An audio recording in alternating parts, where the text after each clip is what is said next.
Hello and welcome to Prairie Pulse. Coming up on today's show, we have Megan O'Reilly, the Vice President for Healthcare for AARP Government Affairs Department out of Washington, D.C., and Josh Ashvig with AARP North Dakota. Josh, Megan, thanks for joining us today. Thanks for having us. As we always do, we ask folks to tell us a little bit about themselves and their background. Megan, let's start with you. Sure. So I'm originally from New Hampshire. I've been in Washington, D.C. about 20 years now, worked on Capitol Hill for about 13, and I worked at the Centers for Medicare and Medicaid for 2 years before joining AARP. Okay. And Josh, I know you've been here before. Some may remember you, but some may not. Lifelong North Dakotan, grew up in Minot, North Dakota, and now make my home in Bismarck with my wife and 3 kids and dogs. So just running around to dance competitions and basketball these days. Well, that can take up a lot of time. Yes, it can. All right, we're here to talk about some important issues to a lot of people out there, and that's prescription drug prices for seniors on a national level. Megan, I know you're here to talk about that, and Josh, you'll be talking about sort of the regional issues with that. Can you both talk about this and how prices have gone up dramatically in recent years? And I think, Josh, Sure. we'll start with you. Yeah, and I think there's really 2 stats that kind of showcase part of the problem, or at least get us towards part of the problem. So between 2012 and 2017, the average cost of prescription drug treatment in this country rose over 57%, 57.8%. In comparison, individual incomes during that same point in time in North Dakota went up 6.7%, and in Minnesota went up 8.3%. So it doesn't take a mathematician to figure out that if the price of prescription drug treatment continues to rise at approximately 58%, and our incomes are somewhere between 6 and 9% over a 5-year period of time, we're going to quickly outpace our ability to afford drugs, and in many instances, that's already happened. And so when you have prescription drugs going up about twice the rate of inflation in some instances, some years it's been even more than twice the rate of inflation, you're seeing the trend lines go in the wrong direction, and it's making it unaffordable for people to afford what are in some instances literally life-saving drugs. Megan, at the national, I mean, he's already talked about the national level, but are you seeing this all across? Yeah, AARP has been studying the trends in drug pricing for more than a decade now, and this path of rising drug prices is on an unsustainable path. I think that's why you're seeing the debate we're having both in Washington and across the country in state houses on what are those solutions to get at this problem, because currently there is nothing in the system to put downward pressure on those prices. Yeah, and you hit a little bit on this, but obviously that's a huge rate of inflation on the drug prices.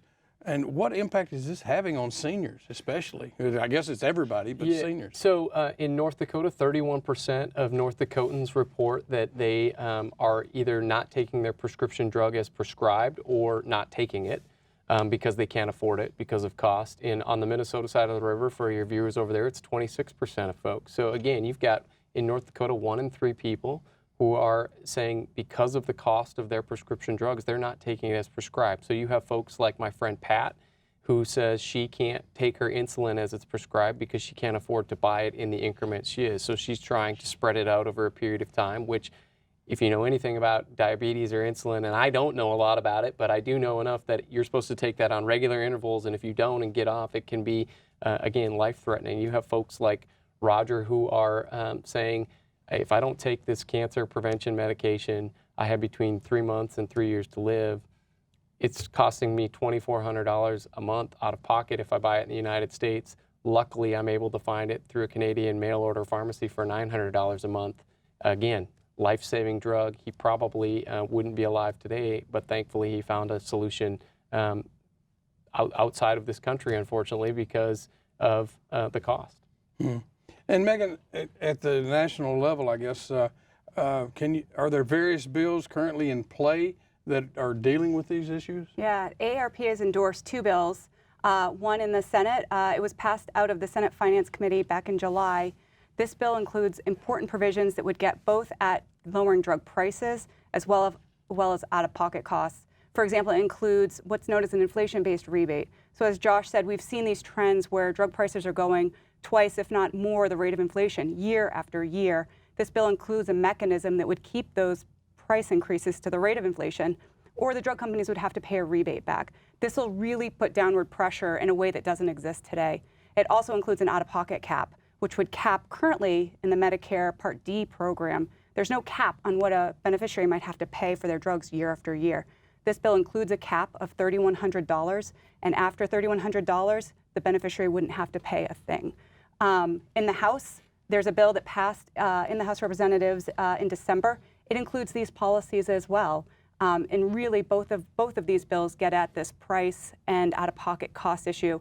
So when we launched our Stop RX Greed campaign back in March, we said to Congress, you really need to include something to do something on price and the out-of-pocket cost side, and both of these bills do that. And well, there's no question. You've already compared drug price increases to the increases in income, but 58% versus 7% rounded off. How are people? I mean, you said people are stopping. Right. I mean, so I think when you think about this, the average annual cost for one brand name drug used on a chronic basis is about $6,800 as of 2017. That was $1,000 more than that drug would have been in 2015. So in a 2-year period, $1,000 increase. And then when you add up the fact that the average older American takes around 4.5 prescription drugs on a chronic basis, you can see how that then compounds, and it's creating these unaffordable out-of-pocket increases. And that's the importance of why on the federal level we're trying to get Congress to put some of this downward pressure and to do something about prescription drugs. But it's also why states have taken up the mantle and are starting to have discussions with state legislators, including right here in North Dakota. There's some ongoing work, which I think we'll get into in a little bit. And on the Minnesota side of the river, their legislative session's busy discussing issues related to prescription drugs as well. No. Did you tell me the percentages of people? You mentioned anecdotally, Sure. People talking. What were the percentages So of people in North Dakota? 31% of North Dakotans report that they've stopped taking their prescription drug as prescribed due to cost. 26% of Minnesotans in that same survey. But yeah, and I mean, is this the national trend? It is, and I think that's why you're seeing this. This is an issue that's coming to Washington at a grassroots level. This is because we're all hearing and experiencing these drug price increases, but elected leaders are also hearing about this. And I think that's why you've seen really a change in the debate in Washington to not, is there a problem, but there is a problem. We're all feeling it. Our constituents are feeling it. And what are those solutions? What are those solutions on the table? And so that is why we've been fighting for the last year in particular with Congress on these solutions that get at both the price and the out-of-pocket cost side, because simply the status quo is unsustainable. And we know, frankly, that prices are cheaper overseas, and folks just can't understand why that's the case. Yeah. Well, as a manager of a small company, I guess I'll call it, healthcare costs just keep going up and up. Are prescription drugs a big part of this increase? Is that what's driving some of this? Yeah, prescription drug prices are a huge driver in what we're seeing in healthcare costs. And frankly, when you look at the trends in the Medicare program, prescription drug prices are fast outpacing increases in other areas. And so that is why, as a consumer, as a beneficiary, we're all feeling this, but taxpayers in the Medicare program are feeling it as well. Yeah. And as just a person thinking that if you're not taking your medication, that means you're going to have issues and end up in the, well, in healthcare. It compounds itself. It becomes a domino effect. And it's I mean, we've said in talking to some of our members and folks around the state of North Dakota, heard members say, and I've repeated, what good is a life-saving drug if you can't afford it? What good are these medications if you can't afford them? And if you aren't taking them as you're supposed to be and prescribed, as you just kind of alluded to, then things can often compound very fast. And I'm not a doctor, but I do have seen folks that haven't taken that, and what happens in terms of their health generally declines very rapidly, and it runs up other costs that otherwise could have been prevented. Yeah, Josh, so you talked a little bit, but what are you hearing when you talk to North Dakota seniors? So where this really hit our radar screen at AARP, I've been the state director for about 4 years now. 3 years ago, we started doing some meetings outside of the major communities, started holding what we call coffee and conversations. Kathy Schwan, who and our volunteer executive council was out holding these meetings. In the approximately 30 we've done over the last 3 years, the first issue, or if it wasn't the first issue, the second issue that people mentioned was the cost of prescription drugs. And so that we were hearing, and then I talked to my colleagues in our region and across the country and started to understand there was more underneath this coming out. And so Megan mentioned this being a grassroots issue. We can't go to an event today. We have other meetings today here in Fargo. We can't go to an event today without somebody coming up to me and saying, do you know what's happening with my prescription drug price? Do you understand what we're seeing and what's happening in my out-of-pocket price? I mentioned the story of Roger. I think it's a great illustration. In my own family, I recently was contacted by my father who's having to take a new medication. And he goes, do you know what the counter price would have been for my medication? And showed me it would have been over $9,000 a month for his prescription drugs. So it's not just a story out there. It's literally impacting almost every North Dakotan and almost every American every single day. And so that's part of the reason that AARP launched the Stop RX Greed campaign last year, and this effort to really look at what's driving prescription drug costs, how can we get our arms around them and put downward pressure on the prices, or put some stopgap measures in place to say that when you have folks who literally can't afford their medications and are making decisions like Roger and others, what can policymakers do about it, and we as the general public speak out and make those changes. Yeah, and Megan, I mean, I hate to keep asking, but so is this a national trend, and you're hearing same things from other states? It is. We're hearing this in every state, every town, and every community across the country. And I think elected officials are hearing it too when they come home and they talk to their constituents. So this is a national issue. These trends are happening at a national basis, on a national basis. And I really think that is why you see sort of an action happening now in Washington. We're having a real debate and this year have the opportunity to pass meaningful, comprehensive reform that really will make an important difference in the lives of everyone.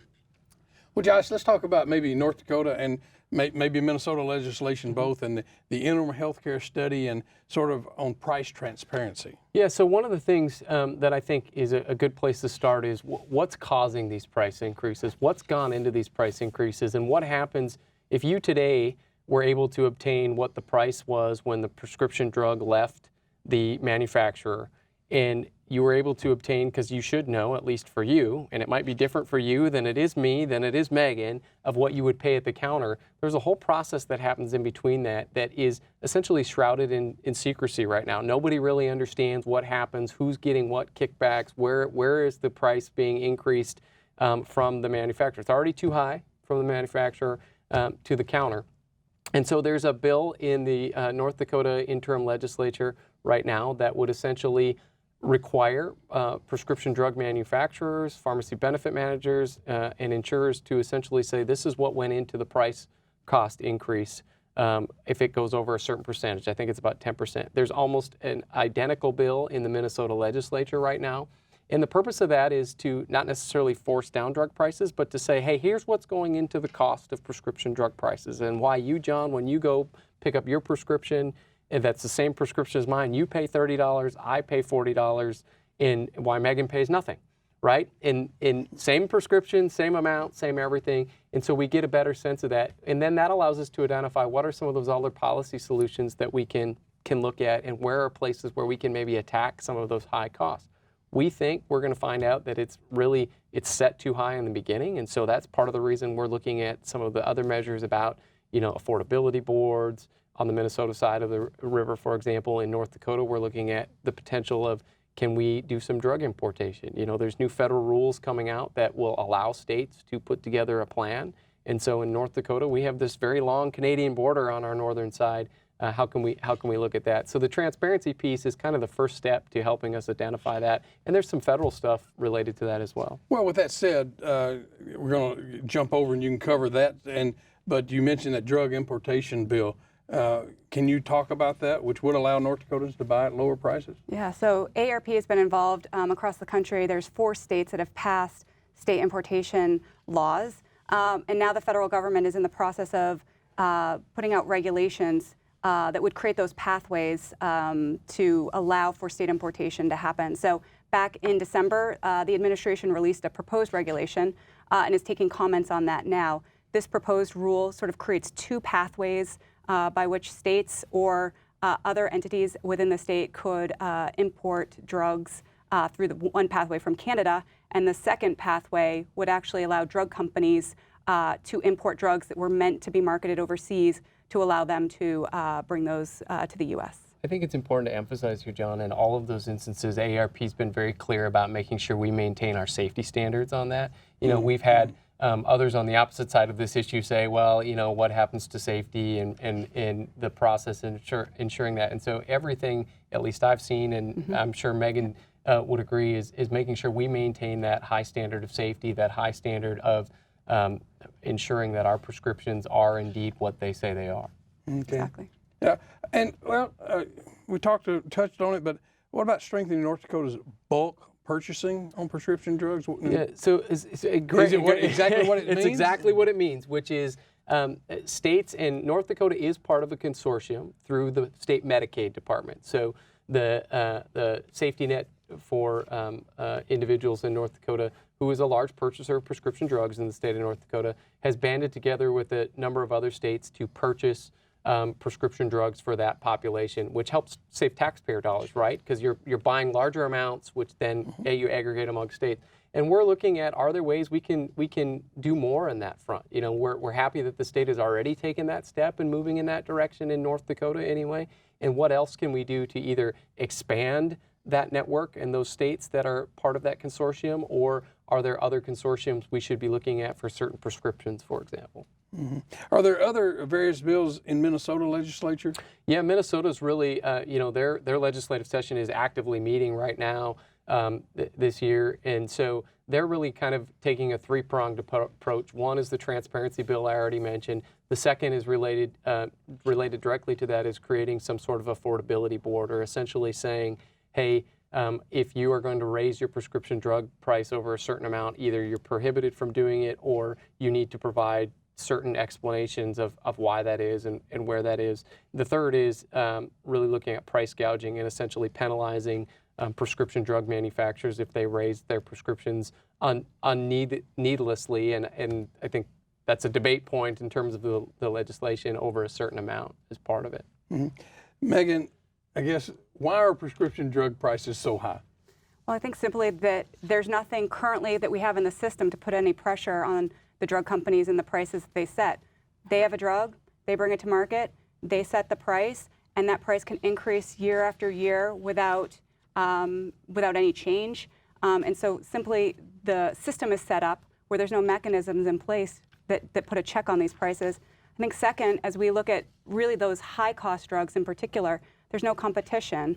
I think the drug industry has utilized loopholes in the law that have allowed them to keep competitors, low-cost generics, off the market. And so when you need a drug and there's only one and the drug company sets the price, you're at the will of the drug company. Yeah, as a consumer, I'd always heard it's the research and development that it costs a lot to get to that drug for safety and for other things, and you're paying for the R&D of a product, especially for a new drug. Is that really the case? Or? I mean, we know that about 80% of what drug companies spend go to something other than R&D. So what we're saying is that we need to make sure that these drugs that are cures on the market, that they need to be affordable so that they can be accessible, because it really is meaningless if there's something there for me that's going to help me treat my condition, but I can't afford it because simply it's unaffordable. And as we've looked at these trends and these increases in the prices, I mean, we're seeing in some drugs in particular a 400% price increase, over a 5 to 10 year period, without any change to the drug itself.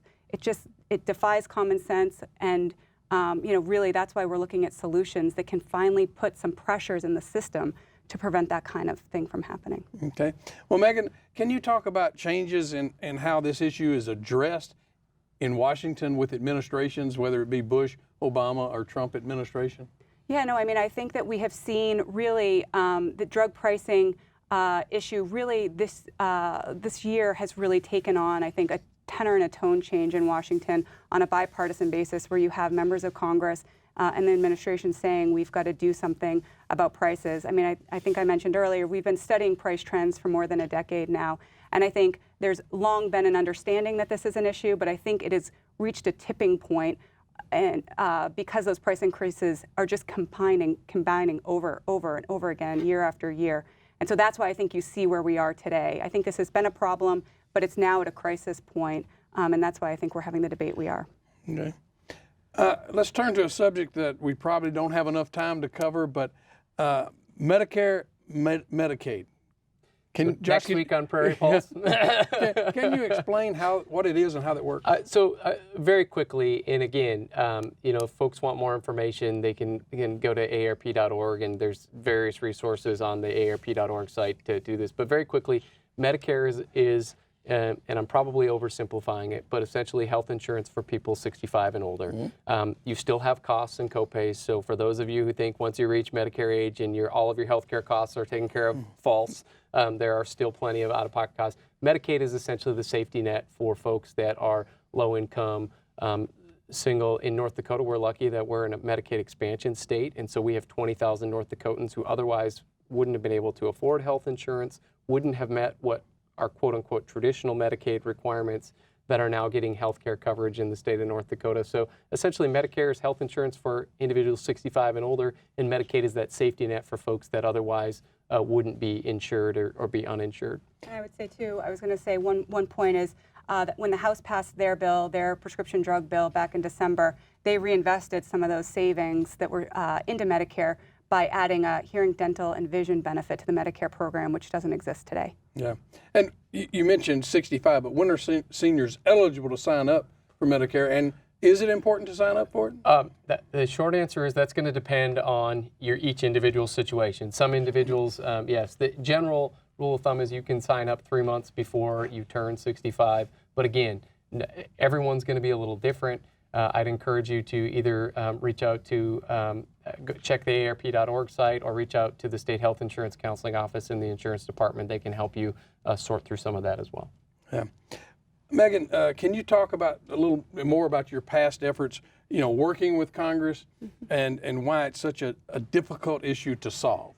Yeah, I think we've really seen, as I've said, I've been working in this healthcare space at the federal level for some time now. And I think, in particular, I would say last year we saw a change in this debate on rising prescription drug prices.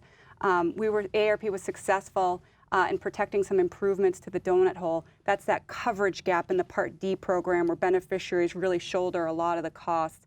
That gap has now, the donut hole is now closed, but there were some efforts by the drug industry to roll back some of those improvements and shift some of those costs back onto beneficiaries. We were successful in beating back those efforts.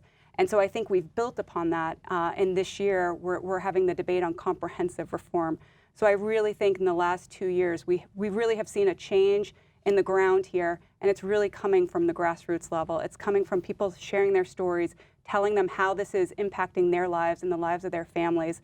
And I think that is why you're seeing a change in tone in Washington and a real urgency that we need to get something done. Yeah. And Josh, how does the national trend or the national climate affect this region, North Dakota, Minnesota? I think that's the importance of this is that while we're working at it on the federal level, there are state solutions, and states can take action and should take action to help lower prescription drug costs. I don't think there's a silver bullet at the federal level. I don't think there's a silver bullet at the state level. It's going to take, to steal a term from Megan, comprehensive reform, not just at the federal level, but at the state level as well, to really bring this into what I would call some common sense efforts to help folks who quite simply are being outpriced because of prescription drug greed in many instances. Yeah.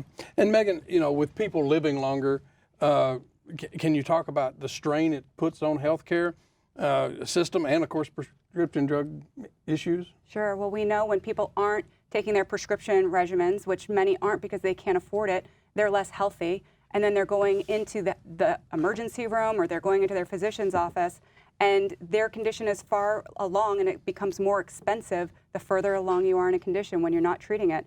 We know, as Josh mentioned, the average Medicare beneficiary is taking 4 to 5 prescriptions on a chronic basis. They can't go without these prescription medications. Their health suffers, and then these costs are shifted onto the system.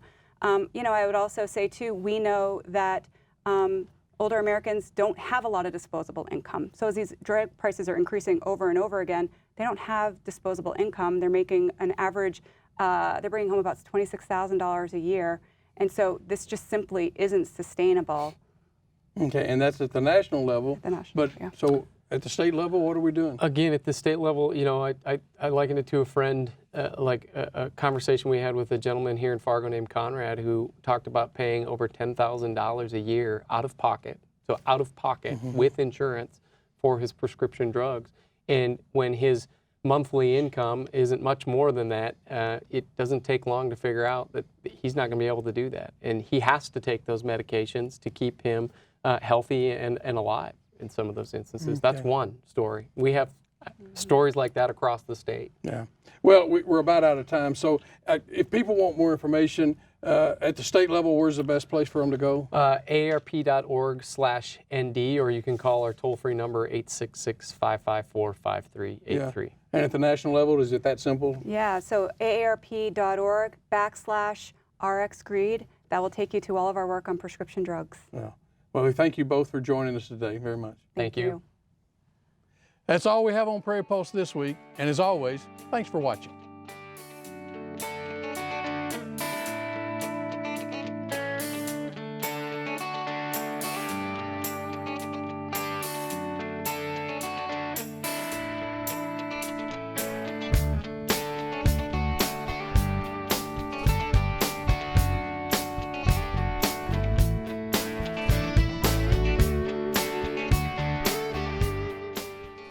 Funding provided in part by AARP, a nonprofit, nonpartisan membership association, 88,000 strong in North Dakota.